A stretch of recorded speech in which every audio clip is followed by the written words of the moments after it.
أعوذ بالله من الشيطان الرجيم. بسم الله الرحمن الرحيم. الحمد لله الذي كتب على عباده الموت الفناء وتفرد سبحانه بالحياة والبقاء، والصلاة والسلام على من ختمت به الرسل والأنبياء وعلى آله وصحبه وأتباعه إلى يوم اللقاء. محترم ورنو، السلام عليكم ورحمة الله وبركاته. ورنو دجي فتي عنوان بمرق لوي عبرت بي شير. ورنو مرق حق او داسي يقيني دي شهد شك بكشنسة. الله عز وجل ده سورة قاف ونونس نمبر آيات کی فرمائی: وجاءت سكرة الموت بالحق ذلك ما كنت منه تحيد. يعني ده مرق تخفي او بهوشي فحق سر راغلي، دا هغه مرق دی چې ته به د ده څخه یوې او بلې خواته ګوښه کېدې. څوک دی چې د مرګ او د هغه د سکراتو څخه انکار کوي؟ څوک دی چې خپل مرګ ځنډولی سي او یا د هغه څخه یو ساعت مهلت اخیستلی سي؟ څوک دی چې د قبر او د هغه په نیولو او کښېکښلو کې دلایل وایي؟ الله عز وجل فرمایي: فإذا جاء أجلهم لا يستأخرون ساعة ولا يستقدمون. يعني کم وخت چې د دوی اجل راسي، نه به یو ساعت وروسته کېږي او نه به د مخه کېږي. نو ای انسانه، ژر ده چې په خاورو کې به پټ کړه سې، ولې تکبر کوې؟ ژر ده چې چینجان به دې وخوري، ولې سرکشي کوې؟ ته پوهېږې چې مرګ ناببر راځي، نو ولې غفلت کوې؟ غافله یې توبه نه کاږي. ولې د الله عز وجل دغه قولونه هېروې چې فرمایي: كل نفس ذائقة الموت. يعني هر نفس د مرګ څکونکی دی. او بیا فرمایي: كل من عليها فان ويبقى وجه ربك ذو الجلال والإكرام. يعني ټول هغه څوک چې په دې مځکه کې دي فاني کېدونکي دي، او باقي به پاته سي ذات د رب ته چې خاوند د جلال او اکرام دی. او بیا عز وجل فرمایي: كل شيء هالك إلا وجهه له الحكم وإليه ترجعون. يعني هر شيء فاني کېدونکی دی بې له ذاته څخه د رب عز وجل. حکم هم د جل جلاله لره دی او هم د جل جلاله ته وروستل کېږو. مسلمان وروره، هر هغه څوک چې دا خیال کوي چې مرګ فقط فنا کېده او نیستي کېده دي، هغه ډېر خطا وتلی دی. هر هغه څوک چې وایي پس له مرګه نه ژوند ته نه حساب، نه حشر ته نه نشر، نه جنت ته نه دوژخ، دا ډېره غلطه خبره او نظریه ده. ځکه که خبره هم داسې وي، نو د دغه خلق او وجود څخه حکمت څه و؟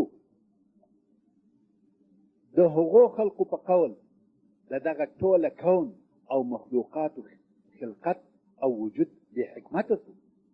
او بل دا، که خبره هم داسې وي، نو ټوله خلق پس له مرګه سره یو شی او ټوله مستریح سوه. نو کافر او مسلمان سره یو سوه، قاتل او مقتول یو شی سوه، ظالم او مظلوم یو سوه، ګناهکار او فرمانبردار سره یو سوه، زانی او عابد سره یو سوه، فاجر او پرهیزګار سره یو سوه. چې دا قول د ملحدانو او کمونستانو دی. هغه ملاحده او کمونستان چې تر چارپایانو هم شر او مضر دي. دا خبره بې له هغه چا څخه چې د شرم او حیا لباس یې کښلی وي بل څوک نه کوي. او د دغه خبرې ویونکي پر خپلو ځانو د حماقت، سفاهت او جنون شاهدي ادا کوي. الله عز وجل د سورة التغابن په اووم نمبر آیات کې فرمایي: زعم الذين كفروا أن لن يبعثوا. يعني هغه کسان چې کافران سوي دي، دوی دا ګمان او دا دعوه کوي چې بیا نه راژوندي کېږو. قل بلا وربي لتبعثن ثم لتنبؤن بما عملتم وذلك على الله يسير. اے محمد صلی الله علیه و آله وسلم، و دوی ته ووایه هو زما په رب زما قسم دی چې خامخا به پس له مرګه ژوندي او راپورته کړسئ او خامخا به خبر کړسئ په هغه څه چې تاسې په دنیا کې کړي دي او دا کار و الله عز وجل ته ډېر آسانه دی. او بیا هم حق سبحانه وتعالى په سورة یاسین کې فرمایي وضرب لنا مثلا ونسي خلقه قال من يحيي العظام وهي رميم. دغه ملاحده کفارو ډېر زاړه او شوډېدلي هډوکي ورسول الله صلی الله علیه و آله وسلم ته راوړه او هغه یې په ارغوي کې سره وموښل. هغه داسې سوه لکه خاورې یا ایرې. نو یې رسول الله صلی الله علیه و آله وسلم ته وویل څوک دغه وراسته او شوډېدلي هډوکي را ژوندي کوي؟ الله عز وجل په دغه آیات شریف کې دغه حالت بیانوي او فرمایي وضرب لنا مثلا ونسي خلقه قال من يحيي العظام وهي رميم. موږ ته یې په زاړه هډوکي سره مثال ووایه او خپل پیدایښت یې هېر کړی دی. دی وایي څوک دغه هډوکي را ژوندي کوي؟ حال دا چې دا زاړه او شوډېدلي هډوکي دي. نو الله عز وجل فرمایي قل يحييها الذي أنشأها أول مرة وهو بكل خلق عليم.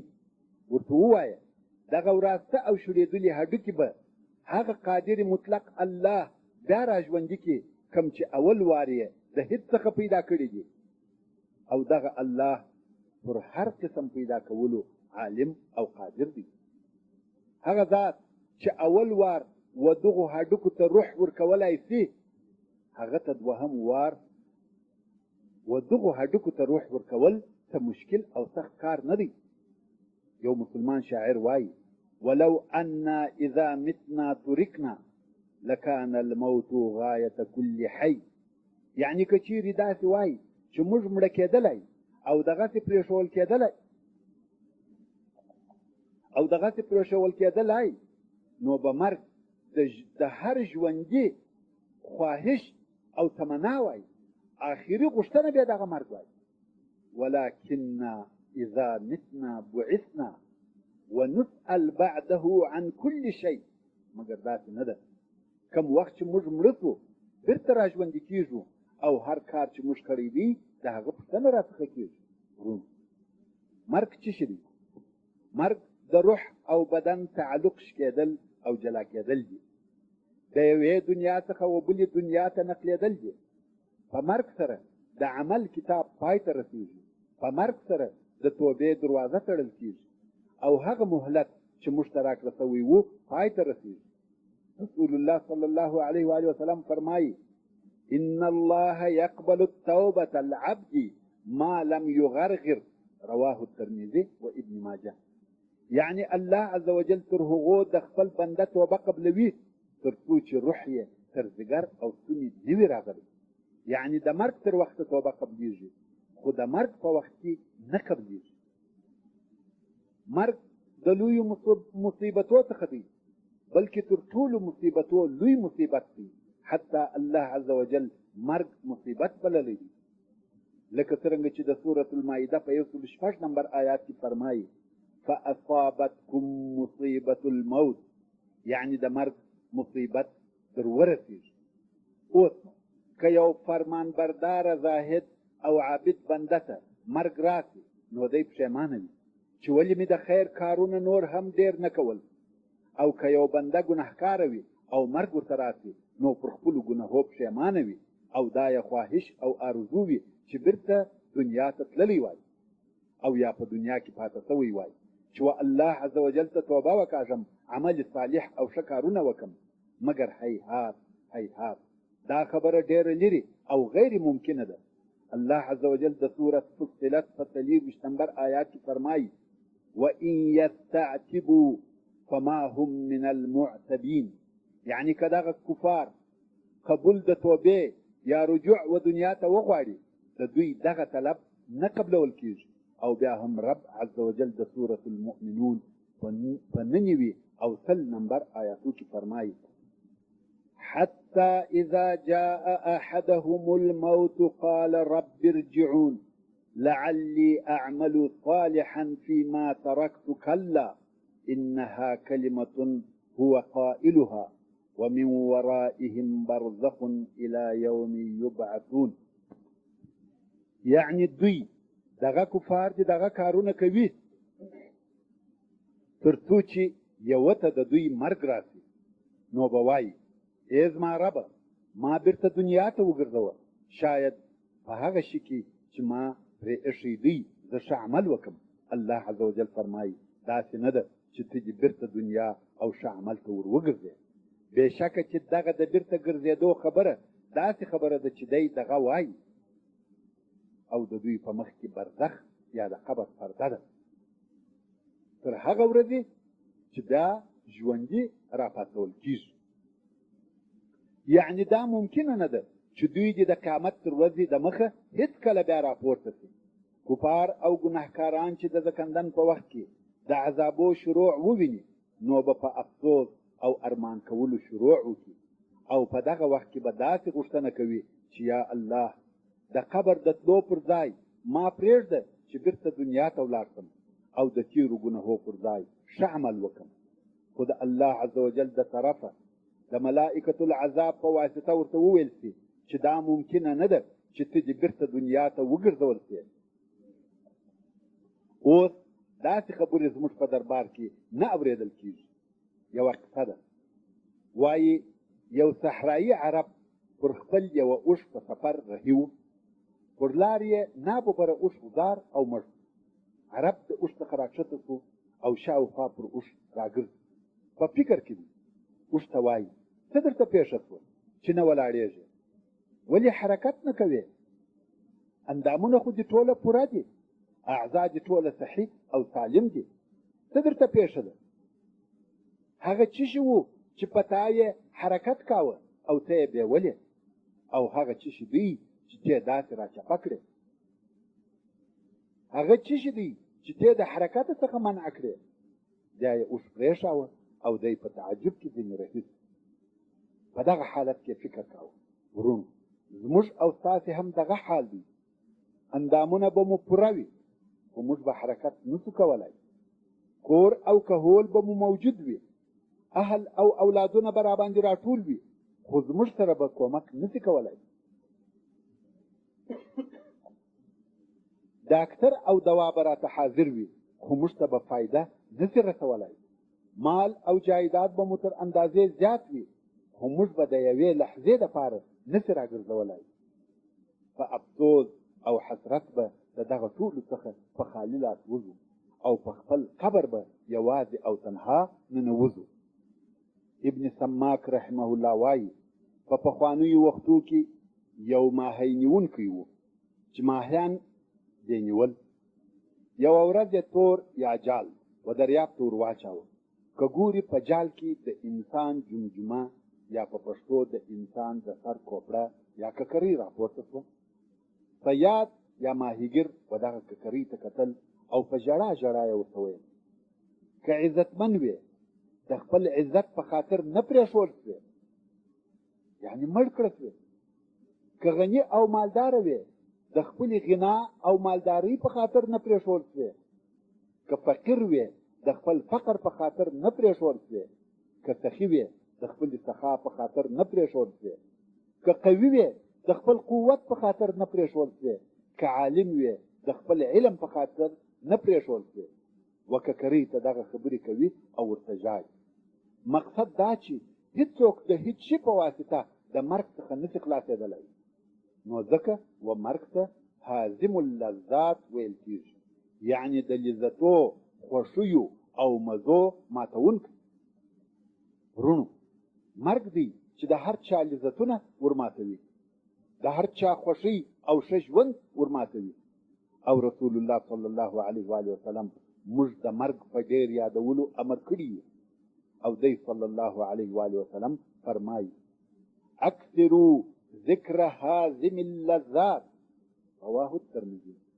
یعنې د لذتو د ماتونکي مرګ ذکر او یاد ډېر کوي، همیشه مرګ در په یادوي.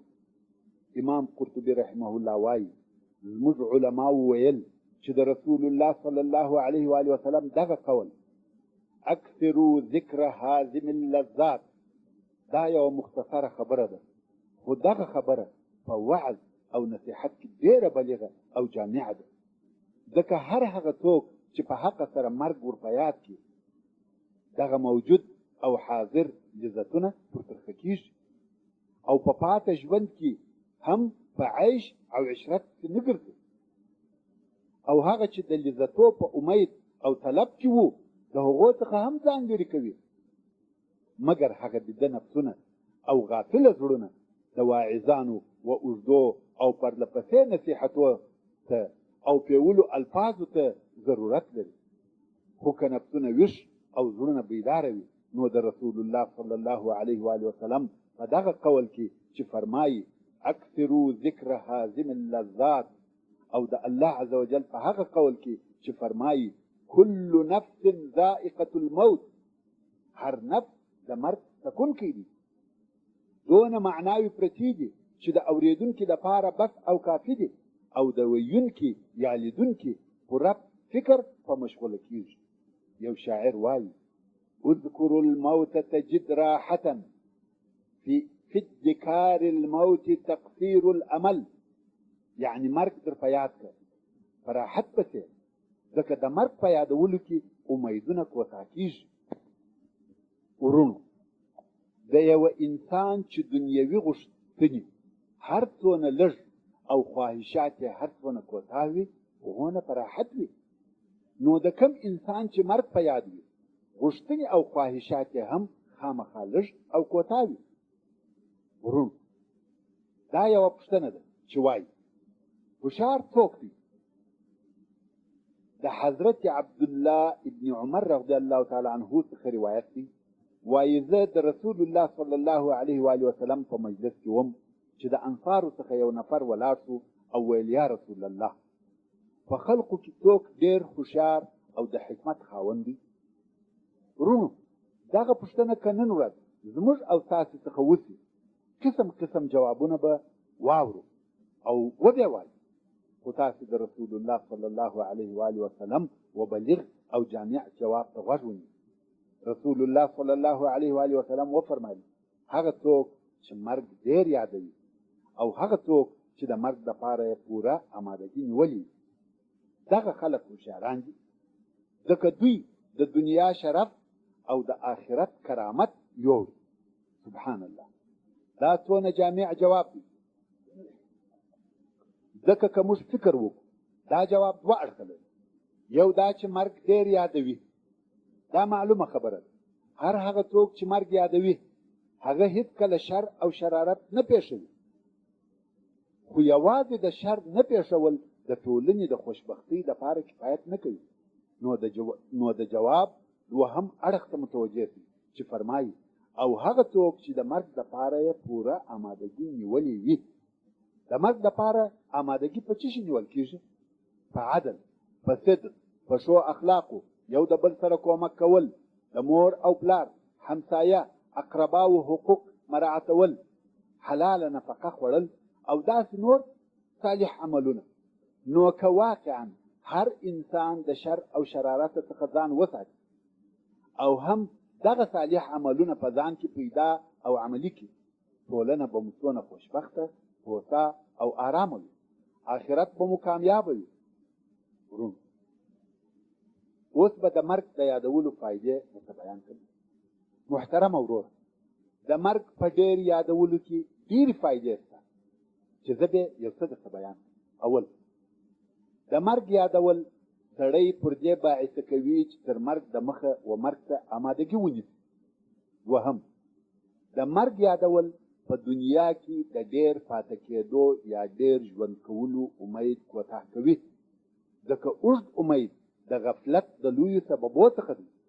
ښه متوجه، که د یو چا مرګ هیر وي، امیدونه یې خورا اوږده وي، په حقیقت کې د ده ژوند ډېر لږ پاتې وي، خو ده ډېره اوږده مشلولې وي، چې دغه کارونه په خپله و انسان ته تکلیف ورکوي. مثلا یو څوک وایي پر کال داسې کوم او بل کال بیا داسې، 5 کاله وروسته داسې. یو خو دا معنا لري چې دا سړی غافله دی، او بل د دغو کارو تشویشونه و ده ته تکلیف ورکوي. نو خود د مرګ یادول په دنیا کې د ډېر پاتې کېدو امید کوتاه کوي. دریم، د مرګ یادونکی د دنیا سره علاقه نه لري او په لږ شي قانع او راضي وي، او هر هغه څوک چې راضي او قانع وو د هغه ژوند په راحت وي. د انس ابن مالک رضی الله تعالی عنه څخه روایت دی چې رسول الله صلی الله علیه و آله وسلم پر یو مجلس ورغلی چې دغه مجلس خلقو خندل. رسول الله صلی الله علیه و آله وسلم وفرمایل: اکثروا ذکر هازم اللذات، یعنی مرګ ډېر یادوي. راوی د حدیث وایي زه ګمان کوم چې رسول الله صلی الله علیه و آله وسلم نور هم وفرمایل: بېشکه دغه مرګ چا د ژوند په سختیو کې نه دی یاد کړی مګر پر هغه پراخي او آساني جوړه شوې ده، او چا د ژوند په پراخیو کې نه دی یاد کړی مګر پر هغه یې تنګي جوړه کړې. یعنی که څوک د ژوند په مشکلاتو او خارویو کې مرګ ورپه یاد کړي، ټول مشکلات پر آسانه کېږي، ځکه د ده دا یقین شي چې دا تکالیف ابدي نه دي، ځکه چې د مرګ په راتلو سره ټول مصایب او غمونه پای ته رسېږي. فقیر د مرګ تر وخته فقیر دی، مریض د مرګ تر وخته مریض دی، بندي د مرګ تر وخته بندي دی. څرنګه چې مرګ ډېر ژر راتلونکی دی، نو دغه مصائب هم ډېر ژر پای ته رسېږي. او که یو څوک په عیش او عشرت، راحت او پراخۍ کې وي، بیا هم د مرګ په یادولو د دغه راحت او پراخۍ څخه خوند نشي اخیستلی. ولې؟ فقیر تر مرګه فقیر دی، خو پاچا هم تر مرګه پاچا دی. د مرګ په راتګ سره ټوله یو شی کېږي. په فارسي کې یوه معناداره او د حکمته ډکه جمله ده، وایي: این هم می‌گذرد. داسې ویل کېږي چې د وخت یو پاچا و یو حکیم او عالم سړي ته وویل: زما پر انګشترۍ داسې یوه جمله راولیکه چې د غم په وخت کې ورته وګورم خوشحاله مې کړي، او که د خوشحالۍ په وخت کې ورته وګورم خفه مې کړي. یعنی غم او خوشحالي تاثیر را باندې ونه کړي. هغه حاکم د ده پر انګشترۍ دغه جمله ور ولیکل: این هم می‌گذرد، یعنی دغه حال هم تیریږي. نو که یو څوک د لذت او خوشحالۍ په وخت کې دا فکر وکړي چې دا هم تیریږي، هغه خوشحالي نه خوشحاله کوي. که د غم او مصیبت په وخت کې دا فکر وکړي چې دا هم تیریږي، غم او مصیبت یې نه خفه کوي، چې دا هم هغه د مرګ د یادولو معنا ده. او د مرګ د یادولو څلورمه فایده دا ده چې وطاعت ته دې رابولي او آخرت ته دې شوق پیدا کېږي. د مرګ د یادولو پنځمه فایده دا ده چې پر انسان دنیوي غمونه سپکوي. د مرګ د یادولو شپږمه فایده دا ده چې انسان د شر او عبثو کارو څخه منع کوي او په دنیوي خوندو او لذاتو کې د غرق کېدو او محوه کېدو څخه راګرځوي. د مرګ د یادولو اومه فایده دا ده چې انسان و توبې ته جلبوي او پر توبه کولو یې باعثه کوي، او کم نیک کارونه چې ځینې پاتې شوي وه د هغو وکولو ته تشویقوي. د مرګ د یادولو اتمه فایده دا ده چې زړه نرموي، سترګې ژړوي، نفس او شیطان ترټي، د دین او خیر کارو ته دې رابولي. د مرګ د یادولو نهمه فایده دا ده چې عجز او قناعت ته دې رابولي، د کبر، غرور او ظلم څخه دې لرې کوي. د مرګ د یادولو لسمه فایده دا ده چې حقد او عناد درڅخه ایسته کوي. د ورونو او دوستانو سره دې صلح او عفو ته رابولي، زړه دې نرمیږي، د دوستانو عذرونه قبلوي. امام قرطبي رحمه الله وایي ټول امت پر دې متفق دی چې مرګ لره نه معلوم عمر ته، نه معلوم وخت او نه معلوم مرض. پر هر سن او سال چې راغلی، شپه او ورځ، سهار او ماښام ته نه ګوري، جوړ هم مري، ناجوړ هم مري. نو ځکه انسان باید باخبره وي او پوره آمادګي ورته نیولې وي. د دغه اوږده سفر دپاره یې بار او بستر تیار وي. په تیرو وختو کې یو صالحه سړی و. هره شپه به د خپل ښار وقلا ته لوړ خطی او نارې به یې وهلې: الرحیل الرحیل، یعنی کوچ کوچ، بارېدل او کډه کېدل دي. کوم وخت چې دغه سړی وفات شو دا آواز هم ورک. د ښار حاکم پوښتنه وکړه چې هغه آواز نه اورم. چا ورته وویله چې هغه سړی وفات. نو حاکم دغه شعر ووایه: ما زال يلهج بالرحيل وذكره حتى أناخ ببابه الجمال فأصابه مستيقظا متشمرا ذا أهبة لم تلهه الآمال. یعنی همیشه به د بارېدو خبرې کولې او کوچ به یاداوه تر څو چې د کور په دروازه کې د کډه کېدو دپاره اوښان ورته چوک شوه. داسې وخت کوچېده ورته راغله چې دی ویښ او لستوڼې ورته راپورته کړي وه. اسباب او سامان یې برابر کړي وو. آمادګي یې درلوده. د دنیا امیدو نه و خطا ایستلی. یزید الرقاشي رحمه الله به خپل ځان ته ویل: ویحک یا یزید. ورونو د دا ویحک جمله په عربي کې ډېره استعمالیږي. نو زه به اوس دلته یو څه ترجمه په تفصیل سره درته وکړم. ویحک په عربي کې داسې یوه جمله ده چې د ترحم دپاره هم استعمالیږي، یعنی پر تا دې رحم وي. د توجع یعنی د خشکې دپاره هم استعمالیږي، لکه موږ چې وایو خدای دې خوار کړه. او څوک بیا وایي چې ویح په معنا د ویل دي، یعنی تا لره دې هلاک او رسوایي وي. نو یزید الرقاشي رحمه الله به خپل ځان ته ویل: ویحک یا یزید، پس له مرګه به څوک ستا پر ځای لمونځ کوي؟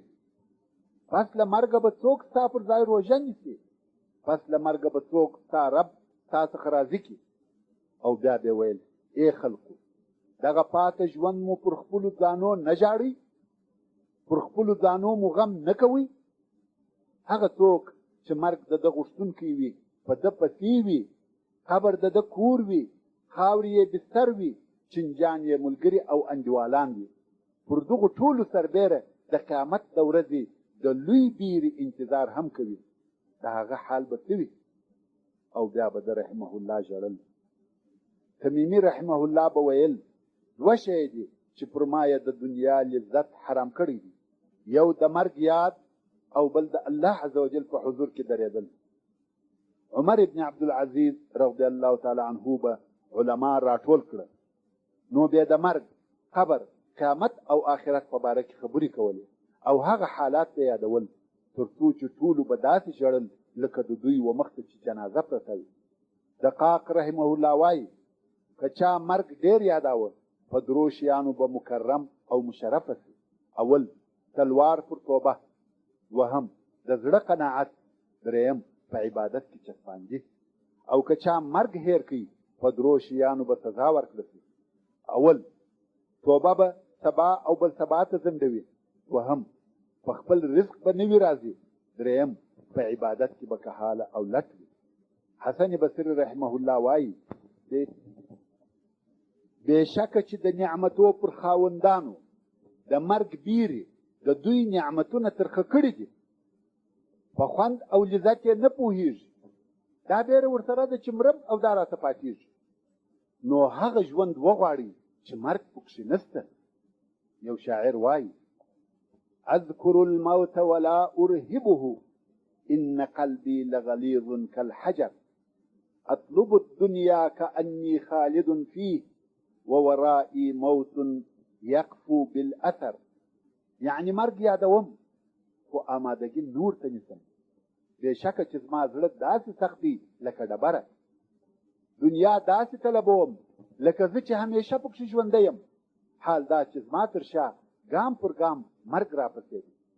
ورونو، نن ورځ زموږ ټولو دغه حال دی.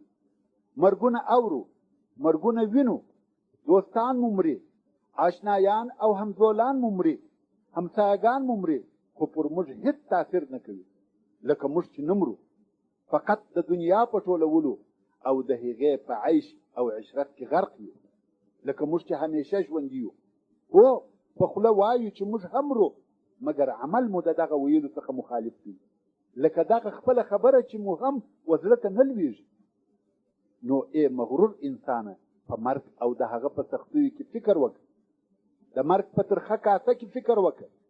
د مرګ وعده څونه د رښتیا وعده ده او حاکم مو څونه عادل دی. ورونو، فقط مرګ دی چې د زړو د زخمي کولو دپاره، د سترګو د ژړولو دپاره، د ډلو او کورنیو د جلا کولو دپاره، د لذتو او خوښیو د ماتولو دپاره، د امیدو د پرې کولو دپاره کافي دی. ای د مال ټولونکې، ای د ښه کور جوړونکې، په والله ستا د مال څخه ستا دپاره لطفا کتاب واړوه. ای د مال ټولونکې، ای د ښه کور جوړونکې، په والله ستا د مال څخه ستا دپاره بې کفنه بل شی نشته، بلکې دغه کور او مال دي د خرابېدو او بربادېدو دپاره دي. بدن دې د شوړېدو او خاورې کېدو دپاره دی. دغه مال چې تا جمع کړی دی څه به شي؟ آیا د قیامت د بیرو او سختیو څخه به دې خلاص کړي؟ هېڅکله نه، بلکې و هغه چاته به پرېږدې چې څه دې هم نه وایي، او ګناهونه به دې هغه چاته در سره یوسې چې عذر دې نه مني. د الله عز وجل هغه قول در په یاد کړه چې د سورة القصص په 78 نمبر آیات کې فرمایي وابتغ فيما آتاك الله الدار الآخرة، او وغواړه په هغه مال او دولت کې چې الله عز وجل تاته درکړی دی کور د آخرت. یعنی الله عز وجل چې دا مال تاته درکړی دی هغه د دې دپاره دی چې انسان هغه مال د آخرت دپاره سرمایه وګرځوي، د آخرت نعمتونه پرانیسي، نه دا چې هغه مال د غفلت، مستی او تکبر سبب وګرځي. او نور هم عز وجل پسې فرمایي ولا تنس نصیبک من الدنیا، او مه هېروه ستا برخه او حصه د مال څخه د دنیا. علماء کرام د الله عز وجل د دغه قول په تفسیر کې څونه ښه ویلي دي. یعنی دا په یاد ولره چې د دغه مال څخه ستا حصه څه شي ده؟ فقط کفن دی. مقصد دا کوم شی چې د دنیا د مالو څخه الله عز وجل تاته درکړی دی په هغو سره د آخرت کور جنت طلب کړه. مؤمن مسلمان ته دا ښایي چې خپل مال او دنیا په هغه لار او هغه شي کې مصرف کړي چې د آخرت ته ګټه او فایده ولري، نه په سرکشي او بغاوت، فخر او سیالیو کې. او فرمایي پام کوه چې ټول مال دې پرې نږدې بې له هغه ستا حصې څخه چې هغه کفن دی. او شاعر هم په دغه معنا سره یو شعر ویلی دی او وایي هي القناعة لا تبغي بها بدلا فيها النعيم وفيها راحة البدن انظر لمن ملك الدنيا بأجمعها هل راح منها بغير الختم والكفن. يعني دنیا او د دنیا واقعي ژوند فقط په موجود شي سره قناعت کول دي. نو ته د قناعت پر ځای بل شی مه غواړه، ځکه په قناعت کې هم نعمتونه دي، هم د بدن راحتونه. ته و هغه چاته وګوره چې ټوله دنیا د ده ملک او د ده په اختیار کې وه، آیا هغه بې له کفنه او یو څه پنبه بل شی ورسره یوړي؟ یا والله. نو ای ګرانه ورور، کومه د هغه تیاري او آمادګي چې تا و مرګ او د هغه و سختیو ته نیولې ده، کومه د هغه آمادګي چې تا و قبر او د هغه و کښېکښلو ته نیولې ده، کومه د هغه آمادګي چې تا د نکیر او منکر و پوښتنو ته نیولې ده، او کومه د هغه آمادګي چې تا د علي القدیر قهار او جبار رب د لقا او مخامخ کېدلو دپاره نیولې ده. حسن بصري رحمه الله به ویل بېشکه چې یو قوم د بخښنې او مغفرت په امید پورې تر داسې اندازې ځانونه تړلي دي چې د دنیا څخه ولاړل او یوه نیکي یې هم نه درلود. د دغه قوم خلق او افراد وایي زما پر خپل رب ښه ګمان دی، ما ته عفو او بخښنه کوي، او دی درواغ وایي، ځکه که د ده ګمان ښه وای عمل دې ښه کړی وای. او بیا یې د الله عز وجل دا قول ووایه وذلكم ظنكم الذي ظننتم بربكم أرضاكم فأصبحتم من الخاسرين. يعني ستاسې دغه فاسد ګمان هغه ګمان دی چې تاسې به پر خپل رب کاوه، تاسې دغه ګمان هلاک کړي یاست، نو تاسې تاوانیان وګرځېدلاست.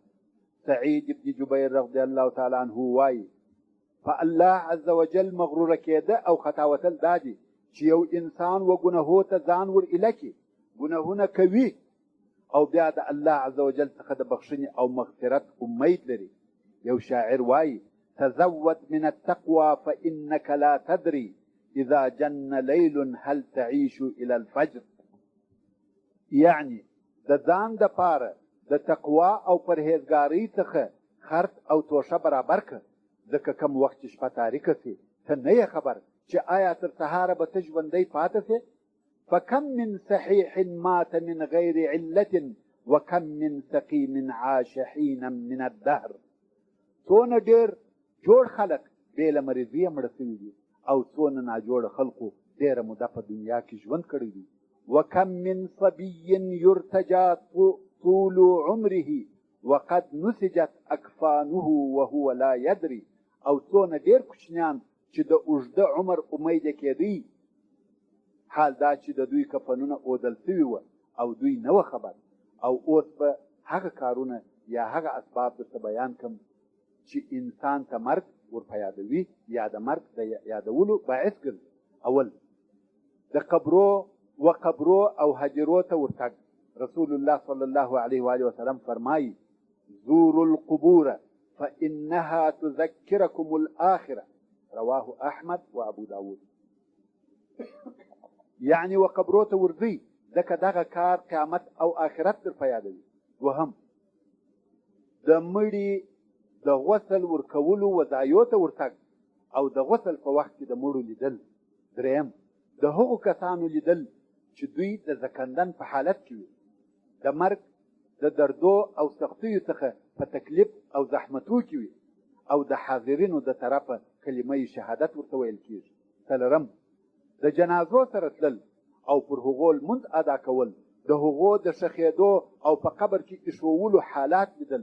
پنځم د قرآن مجید تلاوت، خاصتا د هغه آیاتو چې د مرګ او د مرګ د سختیو یاد پکښې موجود وي، لکه د رب عز وجل دا قول: وجاءت سکرة الموت بالحق او داسې نور.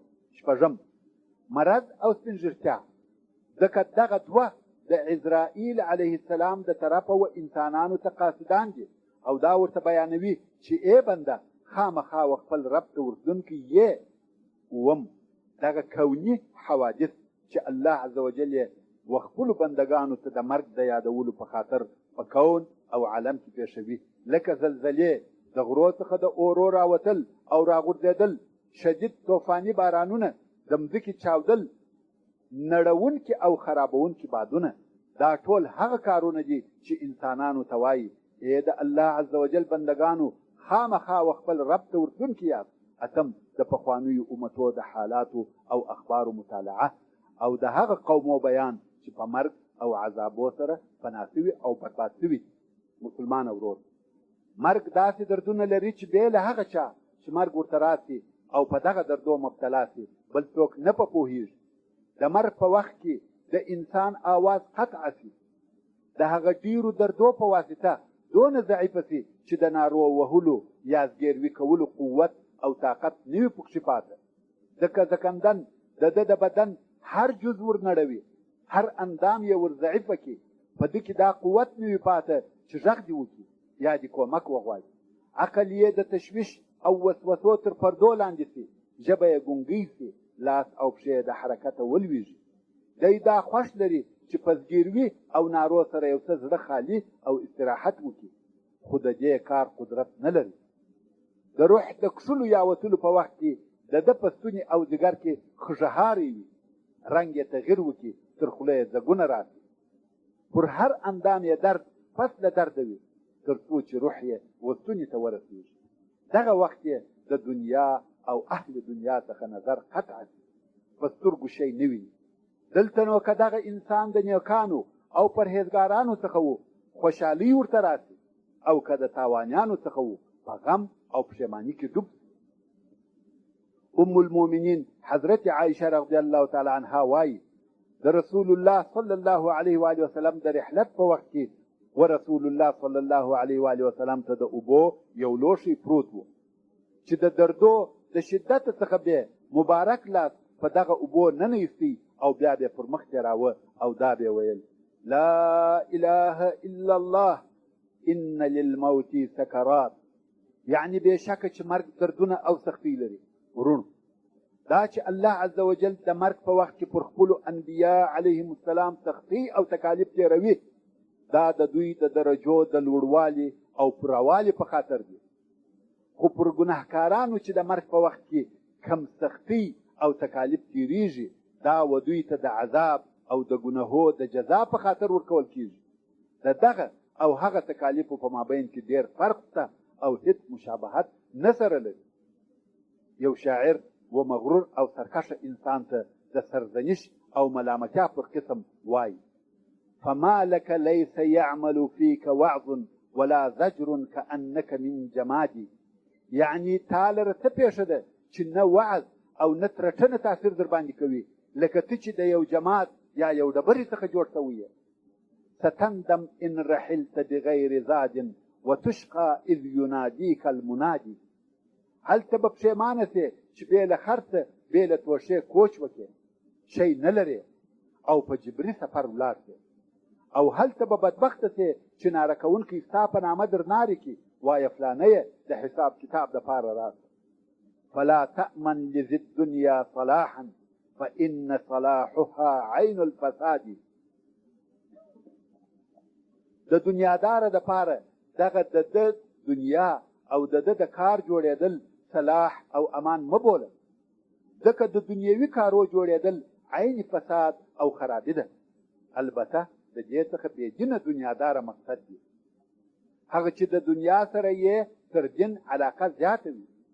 یعنی هغه څوک چې بېدینه وي او دنیوي کارونه یې په ښه شکل سره روان وي، ته په دغه کار جوړېدو مخه تاوز، ځکه دغه د کار جوړېدل د ده دپاره سبب د فساد او خرابۍ ګرځي. ولا تفرح بمال تقتنيه فإنك فيه معكوس المراد. او په هغه مال سره چې ته ټولوې مه خوشحاله کېږه، ځکه دغه مال و تا ته ستا د مقصد څخه مخالفه او برعکس نتیجه درکوي. یعنی ته به دغه مال ستا د کامیابۍ او خوشبختۍ سبب بولې، خو برعکس دغه مال ستا د ناکامۍ او بدبختۍ سبب ګرځي. وتب مما جنيت وانت حي وكن متنبها قبل الرقاد. او د هغو ګناهو څخه چې تا کړي دي، ستا په ژوند کې توبه وکاږه، د مخه تر دې چې په قبر کې کښېښول شې، ویښ او بیداره اوسه. اترضى ان تكون رفيق قوم لهم زاد وانت بغیر زاد. ایا ته په دې سره راضي یې چې د داسې قوم ملګری سې چې هغه سفرخر او د لارې توشه ولري، خو ته مفلسه او بې خرڅه یې؟ سبحان الله، موږ په دې دنیا کې د داسې چا ملګرتیا نه خوښوو چې هغه دې په جیب کې تر موږ ډېرې پیسې ولري، هر ځای یې بې حسابه خرڅوي او موږ د نه درلودلو په خاطر تر شا کېږو. حتی د اغنیاو سره ملګرتیا نه خوښوو. نو دا څنګه قبلولی سو چې په آخرت کې دې زما دوستان، اشنایان، همسایگان او همزولان حسنات ولري او جنتو ته دې رهي وي، خو موږ دې العیاذ بالله د خپلې مفلسۍ او بدو اعمالو په خاطر دوزخو ته کشول کېږو. په دنیا کې مې تر هیچا کمبودي نه ده خوښه، خو د آخرت ذلت او خواري قبلوم، دا عین جهالت دی. ای هغه څوک چې ګناهونه دې ډېر دي، سبا به خپل عمل ووینې. ای هغه څوک چې حرام کارونه کوي، د الله عز وجل تر سرو اشارو تېرېږي، تر کومه وخته به دې دغه خطا وتل او ښویېدل دوام لري؟ ایا ته نه پوهېږې چې مرګ در پسې دی؟ ستا ډله او همزولي یو په بل پسې پناه او نیستي کوي. ایا ته نه پوهېږې چې ستا د دغه بد عمل جزا به درکول شي؟ ستا هوښیاري او بیداري څه سوه؟ ستا عقل او تدبیر څه سو؟ ایا تا ګناهونه نه دي کړي؟ پر هغو دې غم او توبه څه سوه؟ ته په دې نه پوهېږې چې حق عز وجل په پټ او ښکاره اعمالو خبر دی، خو ته به هغه وخت په خپلو ټولو اعمالو خبر شې چې د دې دنیا څخه کوچ وکړې، او هغه وخت به د خوبه څخه راویښ شې چې عمر دې پای ته ورسېږي. سبحان الله، دا د غافل انسان حالت دی. یزید ابن تمیم رحمه الله وایي هر هغه څوک چې مرګ او قرآن یې د ګناهو څخه نه کې منع، د هغه و مخته غرونه ولویږي، بیا به هم مخ نه راوګرځول. یعنی په مرګ او قرآن مجید کې دونه وعظ پند او عبرت پروت دی چې هر سرکشه وسمې لارې ته راګرځوي، مګر که د چا مخ په مرګ او قرآن مجید سره د ګناهو څخه نه راوګرځېدی، پند او عبرت یې نه په واخیستی، د هغه و مخ ته که غرونه هم کښېښول سي نه به راوګرځول سي. په ځینو اخبارو کې راغلي دي چې د انبیا علیهم السلام څخه یو نبي و ملک الموت عزرائیل علیه السلام ته وویل ایا ته یو قاصد نه لرې چې تر ځان د مخه یو خلکو ته ور ولېږې چې خلک و تا ته آمادګي ونیسي، ښه عمل اختیار کړي، توبه وکاږي. عزرائیل علیه السلام ویل هو والله زه ډېر قاصدان لرم، مرضونه، سپینږیرتیا، د سترګو او غوږو کمزوره کېدل، د غاښو وتل، د بدن ضعف او کمزورتیا، دا ټول زما قاصدان دي. ورونو متاسفانه موږ او تاسې د دغه قاصدانو راوړی پیغام نه منو. عمر مو تر 50 او شپېتو تیر سي، دید مو کم او غوږونه مو کاڼه سي، غاښونه مو ووځي، په جسم او صحت کې مو عمومي ضعف او مریضۍ پیدا سي، خو بیا هم موږ د دنیا په سرو او زرغونو رنګو خطاوتلي یو. محترمو ورونو، تاسې ته چې دا معلومه وي چې ښه خاتمه د هغه چا دپاره ده چې باطن یې اصلاح او ظاهر یې پر شریعت برابر وي، او بده خاتمه د هغه چا دپاره ده چې په عقل کې فساد وي، مشغولتیا یې په حرامو سره وي او پر لویو ګناهو یې ټینګار وي، په ګناهو کې داسې ډوب وي چې تر توبې د مخه مرګ ورته راسي، او یا دا چې په اول کې مستقیم پر شریعت برابر وي، خو په وروسته کې د هغه خپل استقامت څخه واوړي، په حال کې تغیر راسي، د هغه خپل اسلامي اعمالو څخه ووځي او د خپل رب په نافرمانیو شروع وکړي. دغه کار د ده د بدې خاتمې سبب وګرځي. العیاذ بالله. د بدې خاتمې یو څو ژوندي مثالونه یا نمونې. یو سړی چې دلال و، د مرګ په وخت کې ورته وویل شوه لا اله الا الله ووایه، خو ده به ویل 3 4 هغه خپله دلالي پر غالبه شوه، کلمه پر خوله نه ورتله. یو بل سړي ته د مرګ په وخت کې وویل شوه چې لا اله الا الله ووایه، ده ویل په پلاني کور کې دغسې او دغسې وکړئ، په پلاني باغ کې پلانی شی وکړئ، تر څو چې مړ کېدی دغه دنیوي امرونه یې کول. یو بل سړی چې د مرګ په حالت کې و، خلقو ورته وویل لا اله الا الله ووایه، ده غزلې ویلې، ځکه دی پر ساز او موسیقۍ مین و، همیشه به اورېدل. یو بل نفر چې شرابي و، د مرګ په وخت کې ورته وویل شوه چې لا اله الا الله ووایه، ده ویل څښه یې په ما یې هم وڅښه. الله عز وجل دې موږ او تاسې د دغسې خاتمې څخه وساتي. دا خو د یو څو نفرو د بدې خاتمې حالات وو، او اوس به د ښې خاتمې یو څو مثاله یا نمونې درته بیان کړم. محمد ابن المنکدر رحمه الله چې د مرګ په حالت کې و، صفوان ابن سلیم رحمه الله ورغلی او ورته ویل یې یا ابا عبدالله، داسې را معلومیږي لکه مرګ چې تکلیف در باندې راوستلی وي.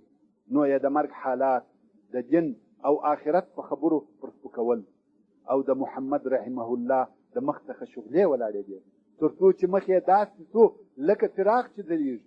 او بیا یې صفوان ته وویل که دغه حال ووینې چې دا زه پکښې یم، ډېر به خوشحاله او سترګې به دې روښانه. او بیا وفات رحمه الله. محمد ابن ثابت البناني رحمه الله وایي زما پلار د مرګ په حالت کې و، ما د شهادت کلمه ورتلقینول. ورونو تاسې پوهېږئ هر څوک چې د مرګ یا زکندن په حالت کې وي، هغه حاضرین چې وده ته ناست او شاوخوا پر راګرځېدلي وي، د شهادت کلمې په یو څه لوړ آواز وایي چې دغه مړ کېدونکی انسان یې اوري، او د دغه کلمو د ویلو څخه دا مقصد وي چې دغه مړ کېدونکی انسان هم دغه کلمې په ژبه او په زړه ورسره ووایي، او خاتمه یې په خیر. د دې دنیا څخه د کلمې په ویلو سره رحلت وي، دغه ته تلقین وایي. نو محمد ابن ثابت رحمه الله وایي ما خپل پلار ته د شهادت کلمې تلقینولې. پلار مې ویل زوی ما پرېږده، زه په خپل 6 یا 7 ورد کې یم. یعنی پلار مې دغه د مرګ په حالت کې په هغه خپله ورځنۍ وظیفه مشغوله و، او هغه یې تر 6 یا 7 ورده رسولې وه. ورونو دغه ته نیکبخته انسانان او صالحه بندگان ویل کېږي. کوم وخت چې عبدالرحمن ابن اسود ته مرګ حاضر شو ویې ژړل. خلقو ورته وویل ولې او پر څه ژاړې؟ ویل پر روژه او لمانځه ژاړم چې راڅخه پاته شو. او تر هغو د کلام الله قرآن مجید په تلاوت مشغوله و چې پاک روح یې د بدن څخه وتی. عامر ابن عبدالله المؤذن چې د مرګ پر بستر پروت و ویل ما مسجد ته بوتلو. مسجد ته بوتله شو. هلته د ماښام په لمانځه کې د امام سره ګډ او شریک شو. یو رکعت لمونځ یې ورسره ادا کړي او بیا په دغه لمانځه کې وفات شو رحمه الله. ورونو اوس به د هغو کسانو سره یو څه خبرې وکم کم چې د لمنځو په ادا کولو کې غفلت او کاهلي کوي. بسم الله الرحمن الرحیم. ای د الله جل جلاله بنده ته فکر وکړه او ته در په یاد کړه چې ته به یوه ورځ د الله عز وجل په حضور کې د دې دپاره ودرېږې چې د هغه خیر او شر حساب ورکې کوم چې تا په دې دنیا کې د هغو عمل کړی دی او تا تر خپل ځان د مخه لیږلي دي او ستا په لاس کې به ستا هغه عملنامه وي چې نه کوچنی او نه لوی شی بې لیکلو او بې حسابه پرې ایښی دي. خو اول هغه شی چې د حساب په وخت کې تر ټولو د مخه د بنده سره د هغه حساب کېږي هغه لمونځ دی. که د بنده د لمانځه حساب صحیح او سالم شو پاته د ټولو اعمالو حساب یې صحیح او سالمیږي. او که د یو بنده د لمانځه حساب معاذ الله فاسد او خراب شو پاته د نورو اعمالو حساب یې هم فاسد او خرابیږي. نو مسلمان ورور د خپل لمانځه پر ادا کولو حریص اوسه. تر هر څه د مخه او تر هر شي زیات د لمانځه د صحیح ادا کولو غم خوره. د مخه تر دې چې حساب در سره وسي د ځان سره حساب وکړه. ورونو هر هغه څوک چې په لمانځه کې تنبلي او کاهلي کوي هغه ته الله عز وجل په 15 شیانو سره عذاب او عقاب ورکوي چې د دغه 15 عذابو او عقوبتو څخه 6 عقوبته په دې دنیا کې دي او 3 عقوبته د مرګ په وخت کې دي او 3 عقوبته په قبر کې دي او 3 عذاب یې د قیامت په ورځ کې دي. هغه 6 عقوبته چې په دې دنیا کې ورسیږي په داسې ډول سره دي. اول الله عز وجل د بې لمانځه د عمر څخه برکت ایسته کوي. عمر یې بې برکته او بې خونده وي. دوهم الله عز وجل د بې لمانځه د مخ څخه د صالحینو نور ایسته کوي. مخ یې د هغه صالحه مسلمانانو د مخ پر قسم نور نه لري. دریم د الله عز وجل د طرفه و بې لمانځه ته د نورو اعمالو اجر او ثواب نه ورکول کېږي. څلورم د بې لمانځه دعا و اسمان ته نه پورته کېږي، یعنې د بې لمانځه دعا نه قبلېږي. پنځم بې لمانځه د خلقو نه خوښېږي، خلق یې خوښ نه لري، یعنې په دې دنیا کې د خلقو بد ځینې راځي. شپږم د صالحه خلقو په دعا کې برخه نه لري، یعنې کم ښه خلق چې عامو مسلمانانو ته د خیر دعا کوي بې لمانځه د هغو د دعاو څخه وتلی دي. او هغه 3 عذاب یا عقوبته چې د مرګ په وخت کې و بې لمانځه ته ورسېږي هغه داسې دي. اول بې لمانځه په خوار او ذلیله مرګ سره مري. دوهم بې لمانځه وږی مري، یعنې که څه هم د ډېر خواړه خوړلي او موړ وي خو د مرګ په وخت کې ډېر شدید وږی وي. دریم بې لمانځه تږی مري، حتی که د دنیا د دریابو اوبه په وچښل شي د ده هغه شدیده تنده نه په ماتېږي. او هغه 3 عذاب یا عقوبته چې بې لمانځه ته په قبر کې ورپېښېږي هغه داسې. اول الله عز وجل قبر پر ده داسې تنګ کې او داسې کښېکاږي چې د بې لمانځه پښتۍ یو تر بله سره تېرې شي. دوهم الله عز وجل د بې لمانځه په قبر کې د اور سکروټې ورته بلي. دریم الله عز وجل د بې لمانځه په قبر کې پر ده یو مار مسلط کړي چې شجاع الاقرع ورته ویل کېږي. دغه مار یې د سهار د لمانځه د پرېښولو په خاطر د سهار څخه تر ماپښینه وهي او د ماپښین د لمانځه د پرېښولو په خاطر یې د ماپښین څخه تر مازدیګر پورې وهي. دغه رنګه د هر لمانځه د پرېښولو په خاطر یې د هغه لمانځه د وخت څخه د هغه بل لمانځه تر وخته پورې وهي. او هر وار چې ووهي دغه بې لمانځه او یا ذراعه په مځکه ننباسي. او هغه 3 عذاب یا عقوبته چې د قیامت په ورځ بې لمانځه ته ورکول کېږي داسې. اول الله عز وجل پر بې لمانځه داسې څوک مقرره کړي چې دغه بې لمانځه د دوزخ و اور ته پوړ مخې کشوي. دوهم الله عز وجل و بیلمانځه ته د داسې قهر او غضب په سترګه ګوري چې د بیلمانځه د مخ غوښې توی. دریم د بیلمانځه سره سخت حساب کیږي او د الله عز وجل د طرفه امر وشي چې اور ته بوځي. سبحان الله. اور څونه بد او د سخت عذاب ځای دی. د دغه خاتمې څخه په الله جل جلاله سره پناه غواړو. رسول الله صلی الله علیه و آله وسلم فرمایي که چا د سهار لمونځ پرېښاوه په مخ کې یې نور نشته، که چا د ماپښین لمونځ پرېښاوه په رزق کې یې برکت نشته، که چا د مازدیګر لمونځ پرېښاوه په بدن کې یې قوت نشته، که چا د ماښام لمونځ پرېښاوه په اولاد کې یې خیر او ثمره نشته، او که چا د ماخوستن لمونځ پرېښاوه په خوب کې یې راحت نشته. او اوس به خاص و خپلو مسلمانو خویندو ته یو څه خطاب وکړم. مسلمانې خورې، لږ دقت او توجه وکړه. دا ټوله کون یا ټوله دنیا د خپل هر کوچني او لوی شي سره و الله عز وجل ته متوجه دي. د خپل رب تسبیح وایي او هغه لوی بولي و خپل رب او خالق ته سجده کوي. الله عز وجل د سورة بني اسرائیل یا اسراء په 43 نمبر آیات کې فرمایي وَإِن مِّن شَيْءٍ إِلَّا يُسَبِّحُ بِحَمْدِهِ وَلَكِنْ لَا تَفْقَهُونَ تَسْبِيحَهُم. یعنی د ټولو مخلوقاتو څخه هیڅ شی نشته مګر چې د الله عز وجل تسبیح او صفت وایي، مګر تاسې د هغو په تسبیح نه پوهېږئ. خوري، ټول هغه مخلوقات چې الله عز وجل خلق کړي دي د الله عز وجل په حضور په کاږه مغزه درېږي. خپل رب ته په عجز او ذلت سره درېږي. د الله عز وجل په احسان او فضل سره اقرار کوي. مګر په دې کون کې یو کوچنی مخلوق، خوار، حقیر او ناچیزه مخلوق چې د نطفې څخه پیدا شوی دی، هغه د خپل رب په مقابل کې ښکاره دشمني کوي. الله عز وجل فرمایي اولم ير الانسان انا خلقناه من نطفه فاذا هو خصيم مبين.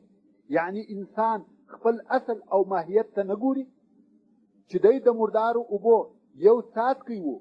دغه څاڅکي ته الله عز وجل زور او قوت، نطق او بیان ورکوي. خدای نن ورځ د خپل خالق په مقابل کې درېږي او دلایل وایي. ټوله کون او موجودات پر یوه لار رهي دي، خو دغه ضعیفه مخلوق پر بله لار رهي دي. سره د دې چې د ده پر شاوخوا ټول موجودات د الله عز وجل په ذکر، تسبیح او اطاعت مشغول دي، خدای د الله عز وجل اطاعت پرېږدي و هغه ته عاجزي پرېږدي، د هغه رب حمد او تسبیح پرېږدي. دغه خوار او ضعیفه مخلوق څوک دی؟ انسان دی چې د الله عز وجل نافرمانی کوي.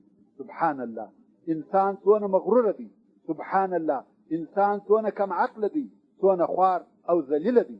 انسان په دغه منظم کون کې هغه نادر او عجیب مخلوق دی. څونه ورته ویل شوي دي چې توبه وکاږه، خدای توبه نه کاږي. څونه ورته ویل شوي دي چې خپل رب ته رجوع وکړه، خدای رجوع نه کوي، همیشه د خپل رب څخه په تېښته کوي.